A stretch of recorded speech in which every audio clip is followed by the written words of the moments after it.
Foot, miroir du football de la diaspora congolaise.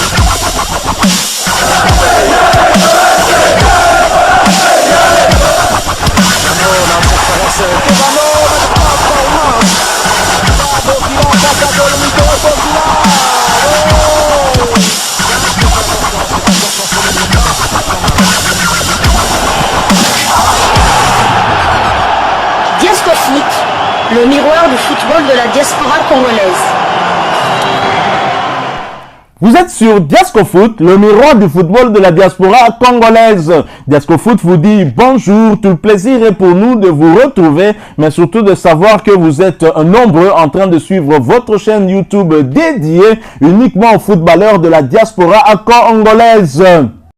Time is up, c'est l'heure de partager avec vous quelques informations que nous avons pu récolter pour vous concernant surtout la tanière des léopards de la République démocratique du Congo. Après la trêve internationale avec les 3e et 4e journées des éliminatoires de la CAN Côte d'Ivoire 2023, les joueurs ayant retrouvé leurs différents clubs avec la reprise des championnats, sachez qu'au niveau de la Fédération congolaise de football association, il n'y a pas eu de répit. En effet, la marque anglaise Umbro officialise son contrat avec la FECOFA. Les équipes nationales de football de la République démocratique du Congo vont devoir changer de tenue. 8 années après avoir évolué avec la marque irlandaise O'Neill, hier samedi 1er avril 2023, la marque anglaise Umbro a annoncé l'officialisation du partenariat avec la Fédération congolaise de football association. Nous sommes heureux de vous annoncer l'arrivée de la FECOFA dans la famille Umbro, lit-on sur les comptes officiels d'Umbro traduit de l'anglais. De son côté, la FECOFA a également confirmé l'information sur ses réseaux sociaux quelques minutes après. Après avoir fait le choix de la firme Umbro pour habiller ses équipes nationales suite à son appel d'offres, la Fédération congolaise de football association est heureuse de vous annoncer l'officialisation du contrat avec l'équipementier d'origine anglaise pour les 3 prochaines années à compter de ce 1er avril 2023. De plus amples informations à venir sur les prochaines étapes de ce partenariat. Évidemment, un communiqué qui a été publié hier, samedi 1er avril 2023, beaucoup auraient eu en tout cas tendance de penser qu'il s'agissait d'un poisson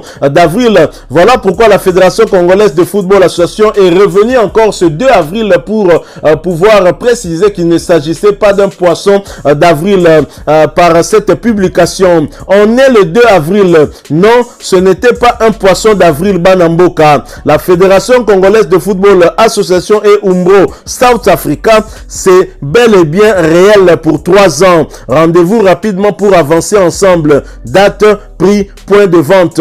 Voilà donc, c'est une information vraie. Les léopards, toutes catégories confondues, vont désormais s'habiller en Umbro à l'instar de l'équipe première qui va affronter le Gabon au mois de juin pour le compte de la 5e journée des éliminatoires de la CAN Côte d'Ivoire 2023. Pour rappel, l'équipementier irlandais O'Neill a collaboré avec la RDC depuis janvier 2015 lors de la CAN qui s'est jouée la même année en Guinée équatoriale. CAN au cours de laquelle nous avons terminé sur le podium à la 3e position et avec comme entraîneur bien sûr Jean-Florent Ibenge Ikwangé. Voilà donc Umbro qui arrive pour remplacer O'Neill. Il était temps. Umbro, une marque bien connue, une marque qui a bien plus de renommée que O'Neill. Nous espérons que ce partenariat en tout cas pourra apporter aussi un peu plus de chance à cette équipe nationale des léopards de la RDC. Alors Umbro a bien sûr publié sur sa page Facebook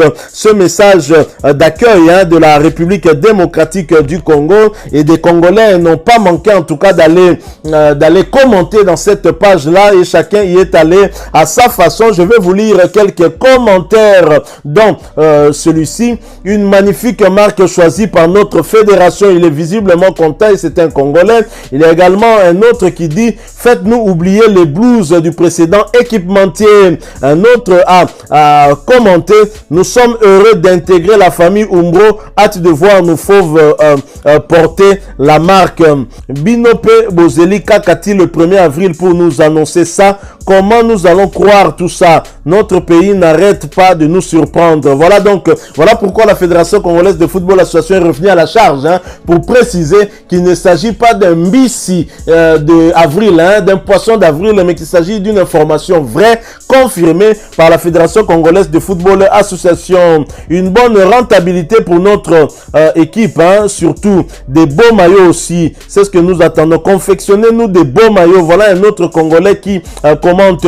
Merci beaucoup. Nous espérons voir des bonnes marques de maillots. C'est ce qu'en tout cas je souhaite aussi.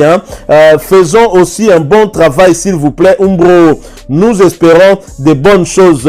Welcome to Kinshasa, commente notre Congolais. Nous voulons l'équipement de qualité pour honorer notre sélection nationale. Congratulations. Bravo. N'oublie pas le maillot pour les supporters. Grand respect. Like it. La différence que nous voulons. Make for us et good jersey. Courage. C'est pas poisson d'avril, j'espère. Donc voilà quelques commentaires des Congolais, en tout cas au regard de ces quelques commentaires que je viens de vous lire, qui sont très clairement contents, heureux de voir cette nouvelle marque arriver ici en République démocratique du Congo après la marque irlandaise O'Neill. Alors très clairement, nous voulons voir Umbro aussi faire des maillots pour des supporters, que la Fédération congolaise de football association puisse s'organiser afin qu'il y ait des boutiques disséminées partout en République démocratique du Congo et pourquoi pas même à l'étranger, puisque la communauté congolaise de la diaspora est tellement nombreuse. Il faudrait en tout cas que des Congolais soient avec leur équipe nationale, leurs équipes nationales des différentes catégories, et donc nous devons aussi être capables d'acheter ces maillots pour renflouer aussi les caisses de la Fédération congolaise de football association, qui ne devrait pas totalement dépendre que du gouvernement congolais. Donc voilà, nous sommes en tout cas heureux de voir que finalement la Fédération congolaise de football association peut s'associer avec une grande marque comme d'autres nations africaines, et c'est une très très bonne chose. Donc voilà, Umbro arrive et c'est très bien. Toujours dans le cadre de l'équipe nationale de la RDC, ce match entre la Mauritanie et la RDC, match de la 4e journée, a continué à défrayer la chronique, surtout le carton rouge que l'arbitre tunisien Sadok Selmi avait infligé à Cédric Bakambu. Il y a eu bien évidemment des réactions de la part des Congolais, certains qui ont souhaité que la Fédération congolaise de football association puisse faire recours du côté de la CAF afin que ce carton rouge de Bakambu tombe pour lui permettre de jouer les matchs de la 5e et de la 6e journée. Cédric Bakambu, comme pour prouver son innocence par rapport à ce carton rouge dont il a été victime, a eu à partager deux articles en tout cas qui se sont apaisantis sur cette situation, notamment l'émission de Canal Plus Sport. Cédric Bakambu l'a partagé. Il y a à suspicion, ce n'est pas seulement un manque de compétences, le coup de gueule de Guy Demel concernant l'arbitrage de Mauritanie RDC. On a tous suivi cet extrait que nous vous avions proposé ici, et d'ailleurs la Fédération mauritanienne a même eu à réagir en menaçant de porter plainte contre Guy Demel par rapport à son coup de gueule. Il a eu à ne donner que son point de vue, et bien sûr ce match a été suivi par beaucoup et l'arbitre a été décrié en tout cas par beaucoup de sportifs qui ont suivi ce match. Mais il n'y a pas que cet article là qui a été partagé par Cédric Bakambu. Il y a également un autre article que Cédric Bakambu a partagé qui est titré CAN 2024, la RDC crie au scandale après l'expulsion de Bakambu sur une simulation grotesque.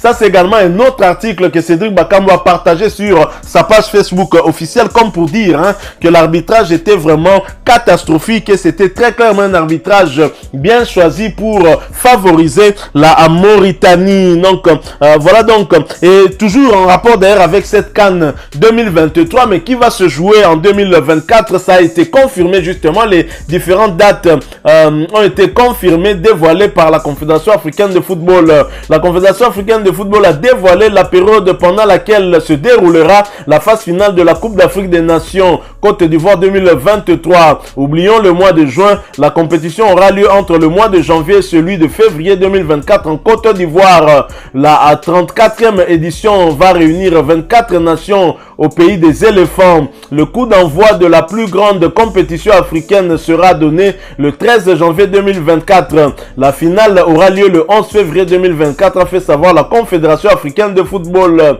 Le stade Alassane Ouattara est choisi pour accueillir le match d'ouverture l'ouverture de la fête du football africain. Pour l'instant, seuls 6 pays ont déjà obtenu la qualification à la phase finale. La RD Congo, avec ses 4 points, est obligée de bien négocier les 2 dernières journées des éliminatoires pour espérer rejoindre la Côte d'Ivoire au mois de janvier prochain.